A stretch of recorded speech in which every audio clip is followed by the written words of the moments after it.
விஜய்க்கு தகுதி இருக்குதா கருப்பு பணத்தை ஒழிப்புன்னு சொல்றதுக்கு? ஏன் விஜய் பத்தி இப்படி கேள்வி கேக்குறீங்க? 150 கோடி ரூபாய் பணம் வாங்குறாரு, படத்துக்கு ஒரு பணம் அவர் ஃபீஸ். ஒரு படத்துக்கு 150 கோடி ரூபாய் சம்பளம் வாங்குறாரு. ஆமா. ஓகே. அதுல நாளைக்கு 90 கோடி தான் ஒயிட், 60 கோடி பிளாக். இது இல்லன்னு அவர் மறுக்கவே முடியாது. எதனால அப்படின்னா, அவரை வைத்து இது வரைக்கும் என் நண்பர்களே 4 பேர் பணம் எடுத்திருக்காங்க. அந்த 4 பேரும் பணம் செட்டில்மெண்ட் கொடுக்கறப்பையும் அதுல ஒருத்தர் எனக்கு அவருக்கே தெரியும். அவர் இப்ப பேமெண்ட்டுக்கு அவர் ஆபீஸ்ல கொண்டு போய் கொடுத்துட்டு வந்தப்போ நானும் அவரும் கூட ஒரு தடவை போய் கொடுத்துட்டு வந்தோம். ஓகே, அதனால எனக்கு கிளியரா தெரியும். இது ஒன்றும் சும்மா அரசியல் பிரசலா பேசுறதெல்லாம் இல்ல. 60 கோடி ரூபாய் பிளாக். வரி ஏய்ப்புங்கன்னா என்ன?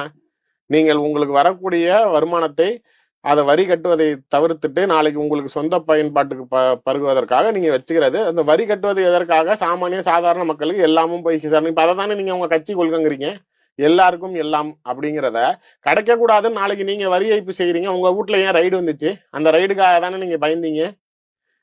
நாளைக்கு இதெல்லாம் நாளைக்கு நீங்க செய்யலாம். ஆனால் இதெல்லாம் கருப்பு பணத்தை ஒழிக்க வந்திருக்கேன். இந்த 3 பேரும் மேடை ஏறி பேசுவது உண்மையிலேயே சாத்தான் வேதம் ஓதுவது போலதான் இருக்கு.